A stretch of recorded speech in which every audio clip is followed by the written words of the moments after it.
बर' हारिनि अख्राङाव दाउखा बिदै बिदै दाखा दाखा जोमै गोसोम खाबाय। बे दाखा दाखा जोमै गोसोमखौबो जुदि बुजिनो हायाब्ला, सिरि मोनखांनो हायाब्ला, पार्टि फुर्तिखौ जालदाब जुलाद गारनानैब्लाबो खौसेयै जुदि गसंथानो हायाब्ला, बे बर' हारिया बे मुलुगनिफ्राय जोबनांगौआ बारा गोबाव आरो सम गैलिया रायजोबो। दुलाराय बुहुमनि बर' फिसाफोरनिसिम बे बिटिसिखौ लानानैनो गावजों गाव बिदा फंबाय नांलाय खमलाय जाजासिनो आलादा हादोर सेपारेट स्टेटखौ थै थाङै आन्तर जयै इनसेसेन्ट पिसफुल डेम'क्रेटिक मास मुभमेन्टनि गेजेरजों थाबैनो जुदि आदाय खालामनो हायाब्ला, बे बुहुमाव बर' हारिया बै बिटिसि आरो बिटिडिखौ लानानै थांनानै थानाया अथ' गोरलै नङा। बे जास्ट जागायजेननायसो खोमा बिसोरनि मथेब्ला। आरो जोंहा अनजालु सिखना जोहोलावा गावनि बेसेन गोसा जिउखौ खुनु दाय गैया हसिया सुथुरनि आखायाव होलांनांबाय। बेयो जोंनि दुलाराय बुहुमनि बर' फिसाफोरनि मेगनखौ खेवनानै होबाय होननानै आं सानो। सिरि मोननांगौनि सम फैबाय बर' फिसाफोर।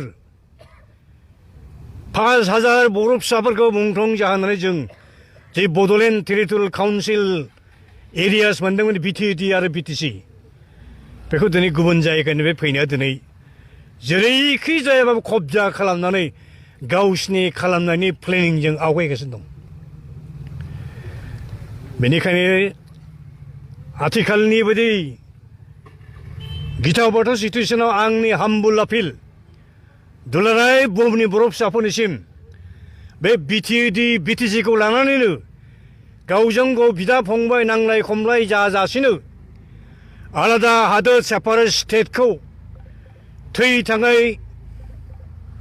आन्तर जयै इनसेसेन्ट पिसफुल डेम'क्रेटिक मास मुभमेन्टनि गेजेरजों थाबैनो जुदि आदाय खालामनो हायाब्ला, बे बुहुमाव बर' हारिया बै बिटिसि आरो बिटिडिखौ लानानै थांनानै थानाया अथ' गोरलै नङा।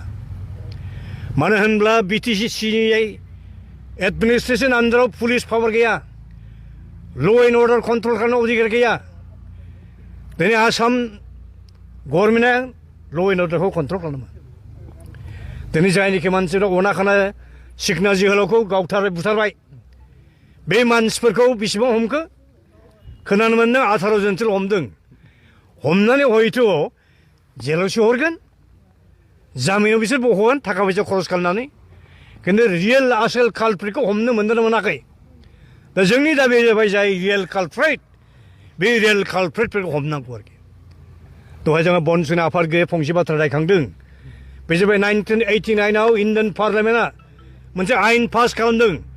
बे जाबाय ट्राइबेल आरो सिडुल कास्टफोरनि सायाव एट्रसिटि जुदि जायोब्ला, बे एट्रसिटि एक्टनि आन्दाराव जायफ्रा ट्राइबेल मानसिफोरखौ आक्रमण खालामदों, बुथारदों, बिसोरनि हा हु सेदों, बे मानसिफोरखौ गोख्रैनो डिसिआ डिस्ट्रिक्ट मेजिस्ट्रेटआ दा डिस्ट्रिक्ट कमिशनारा एक्सन लानो हायो, एक्सन लानांगौ।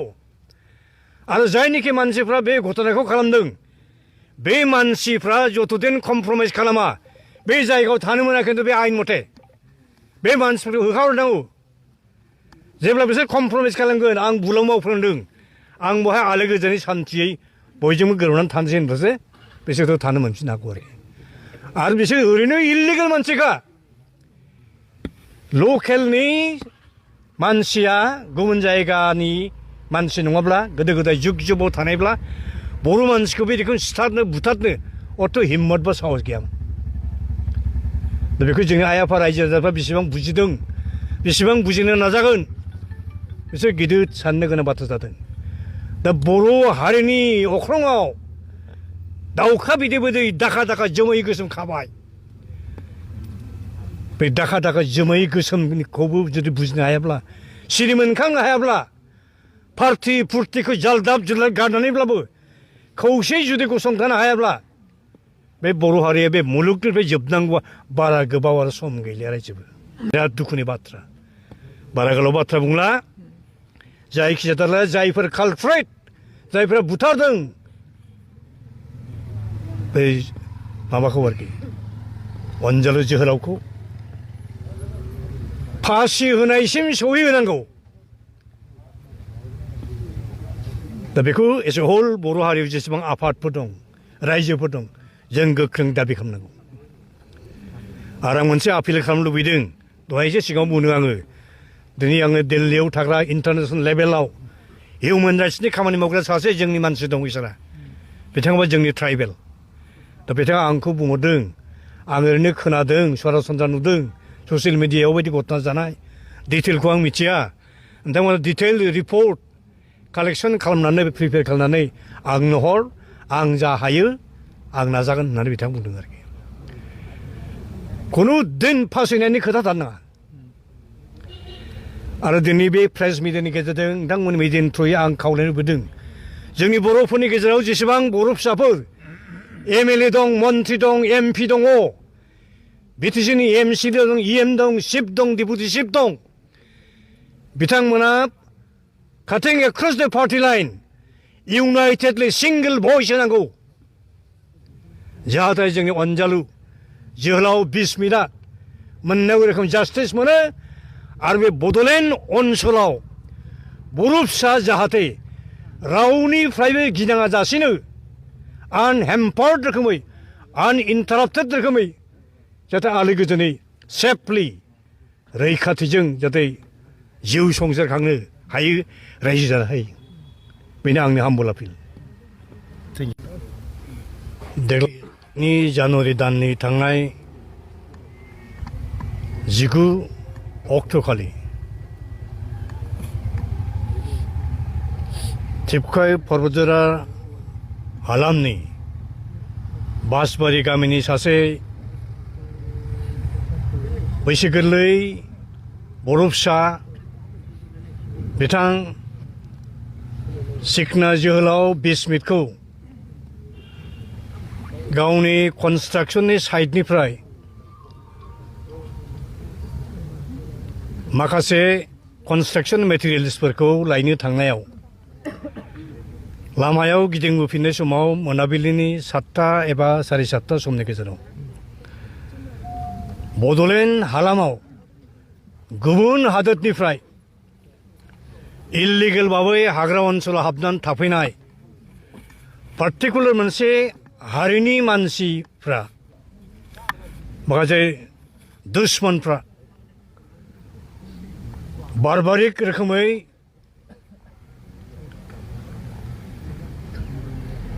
खास्रि बिस्रि जेरोखोम दानग्लि सिग्लि बुथारबाय आरो बिथांजों लोगोसे थांफानाय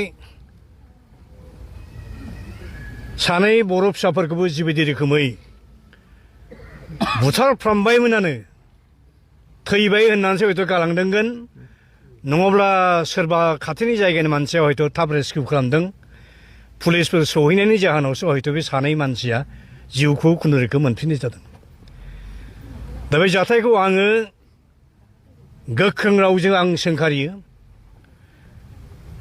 आरो बे जाथाया एसेबां गोरलै जाथाय नङा। आंनि बुजिनाय बिजिरनाय मथेब्ला बे जाथाया जास्ट ओरैनो मोनसे एलार्मसो आरोखि। सोरनिबा बिराद लं रन मोनसे मास्टार प्लेन दं, हाइडेन एजेन्डा। बे हाइडेन एजेन्डा जाहैबाय बड'लेण्ड हालामनि सा ओनसोलाव जेसेबां रिजार्भ फरेस्ट दं, जेरैहाय टिपकाय Parbatjhora forest division, Haltugaon forest division, Kachugaon forest division, आइविली फरेस्ट डिभिजन, बे फरेस्ट डिभिजनफ्राव जेसेबां रेन्ज दं, बिट अफिस दं, बे हाग्रा ओनसोलखौ गासिबो कब्जा खालामफैबाय गुबुन हादोरनिफ्राय फैनानै। आरो बै मानसिफ्रा जेराव इल्लिगेल दंफैयो, बे इल्लिगेल माइग्रेन्ट्सफ्रानो आरोबाव मा खालामदों, गावसोरनि सोनाब हादोरनिफ्राय थाखोमा फैनाय माखासे नक्सालाइट एलिमेन्ट्सफोरखौ सम्भब जायगा होदोंमोनगोन। आरो बे नक्सालाइट एलिमेन्ट्सफोरनि थुनज्लायनायावनो सम्भब दाखालि जालांनाय 19 जानुवारिनि मोनाबिलिनि घटनाया निस्सय जानो हादों। जों मिथिनो मोन्दों आर्मिनि आखायाव, पुलिसनि आखायाव नक्सालाइट माखासे एलिमेन्ट्सफोर अलरेडि हमजाखांबाय।